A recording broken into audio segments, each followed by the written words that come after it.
Hi, today we're in the Chicago Faucets demo room and I want to show you a little bit about how to troubleshoot the water flow on a Chicago faucet with our MVP metering cartridges. Now, before you troubleshoot the actual cartridge, there's a couple other things you want to check. So we'll take a look at the outlet, we'll look at the supply stops and hoses, and then we'll walk through how to check the cartridge and make sure that's operating properly. So let's get started.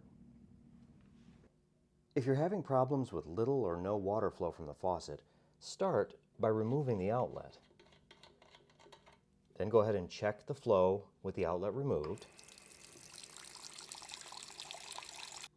If the water flow seems adequate with the outlet removed, try cleaning the outlet or replacing it.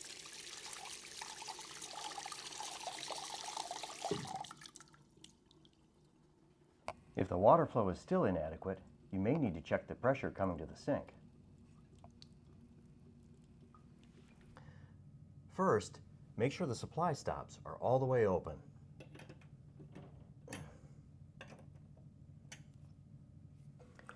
If the stops are all the way open, but the water flow is still no good, now it's time to check the supply lines.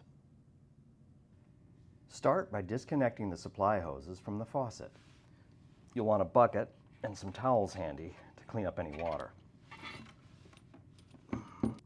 Using the bucket, turn the supply stops on to check the water pressure.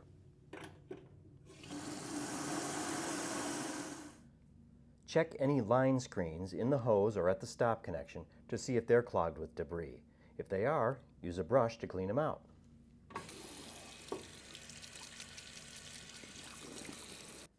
Once you've cleaned the screens, you can reconnect it to the stop and check the water pressure again. If the water pressure is good, then you're good to go. Reconnect it to the faucet and you should be back in business. But if you reconnect the water hose to the stop and it's still inadequate, there may be a problem with the stop itself or further down the line. Now, once you've confirmed that the supply hoses are okay, the stops are working, you've reconnected everything to the faucet and you're still not getting adequate water pressure, it's time to check the cartridge. It's always a good idea to place a towel or something over the drain so you don't lose any small parts.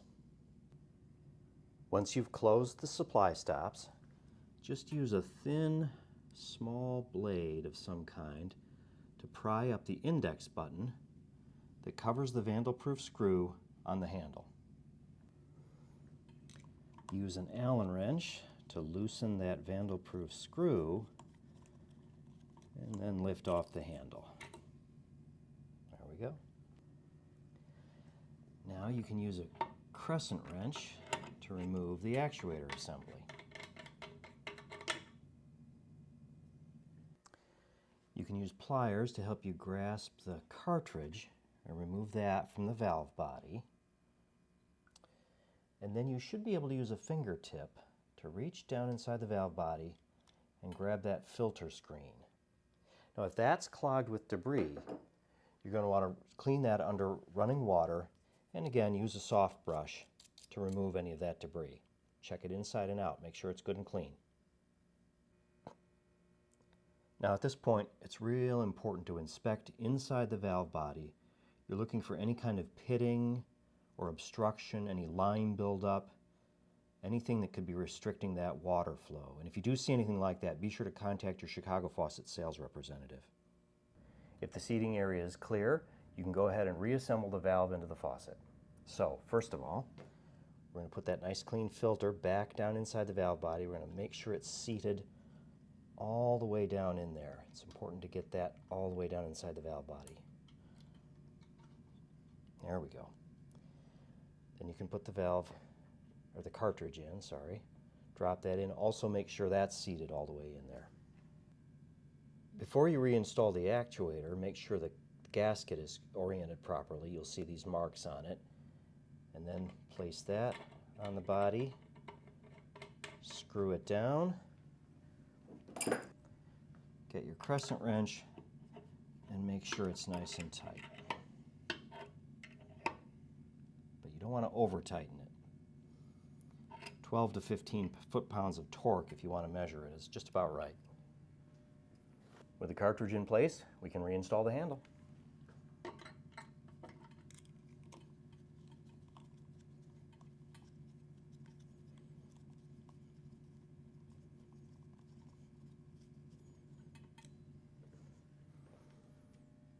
And make sure to replace that index button.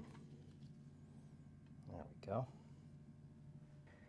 Be sure to perform all those steps on both sides, and then when that's done, you can turn the stops back on and depress each actuator 4 to 5 times just to purge any air from the line.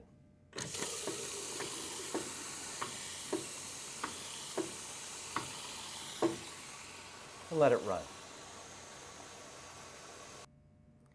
At this point, you can use a stopwatch to check the cycle time.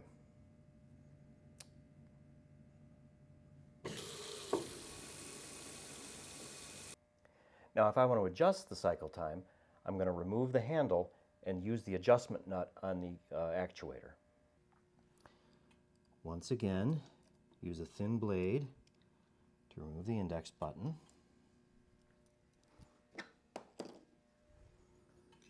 And a hex wrench to loosen the vandal resistant screw, and then I can pop the handle off. With the handle off, I can turn the adjustment nut. Usually about a quarter turn is good enough to make the first adjustment.